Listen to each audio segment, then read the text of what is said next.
J'ai été 2 fois champion du Loir-et-Cher avec mon petit club de Chitenay, 2 fois d'affilée, un tout petit club et on a été super fiers pendant ces 2 années, surtout de camaraderie où on était super solidaires et je pense que c'est mon plus beau souvenir de footballeur, ouais, effectivement. Mais c'est il y a longtemps, hein, donc ensuite j'ai été donc joueur de foot professionnel. Donc je ne me suis jamais posé la question de savoir si j'allais réussir ou pas. Donc c'était déjà même pas un rêve, c'était pour moi quelque chose de très normal en fait.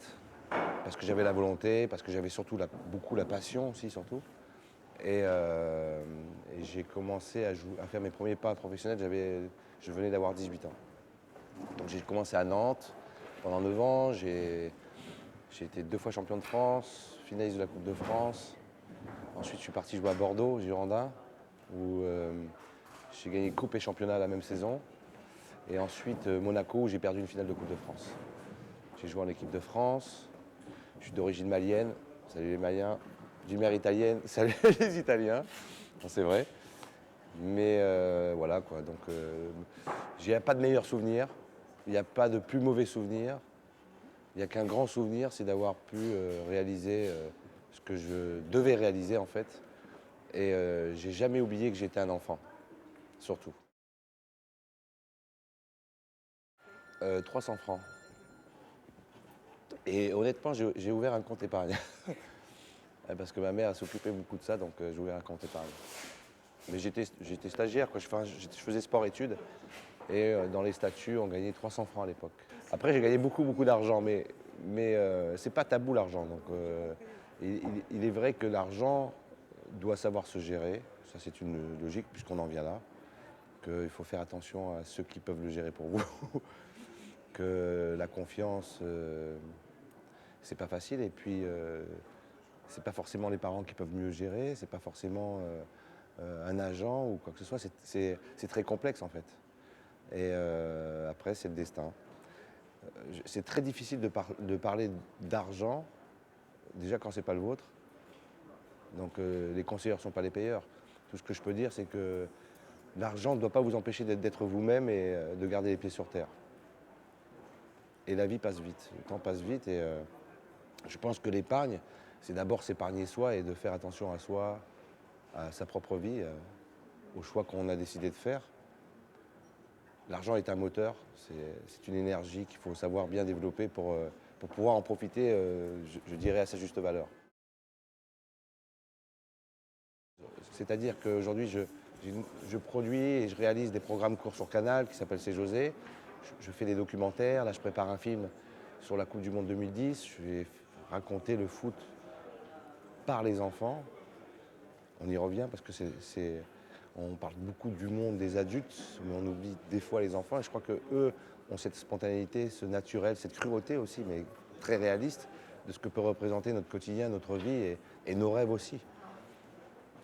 Donc voilà, j'ai la chance de pouvoir faire ce que j'ai, même quand j'étais footballeur, toujours voulu faire, c'est-à-dire réaliser des films. J'adore l'image, j'adore la réalité. Je considère que la télévision est un bel outil qui peut être très réducteur.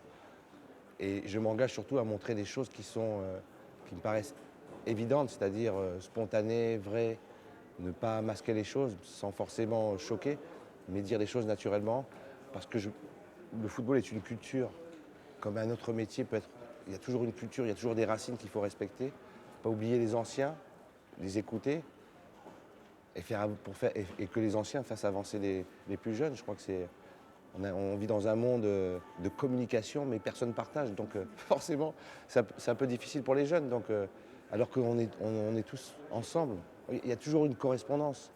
Et ça, on a un peu du mal à le respecter parce qu'on oublie très vite et que voilà. Tout ce que je peux dire, c'est que je pense que l'éducation est quelque chose de très important. C'est difficile quand on grandit de respecter ses parents, par exemple, de les démystifier parce que On préfère les parents des autres, par exemple. Non, c'est très délicat. J'ai pas de conseils à donner. Quand on s'engage dans quelque chose, il faut avoir de l'honneur et, et, euh, et de la générosité. Le courage, tout le monde peut en avoir du courage, surtout pour se sauver. Mais, ça, oui, je crois beaucoup en ces valeurs d'honneur, de générosité. C'est ce qui fait que l'engagement existe et pas tricher. Notre passion, bon, la pêche. Non, non, trêve de plaisanterie.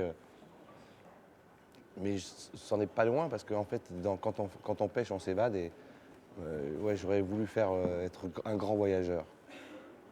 Parce que quand on voyage, on rencontre d'autres personnes, d'autres cultures, d'autres, des personnes très différentes de nous et pas si différentes à la fois. Il n'y a pas de, chez l'être humain, il n'y a pas de caste. On est tous là, quoi. Qu'on soit ouvrier, chef d'entreprise.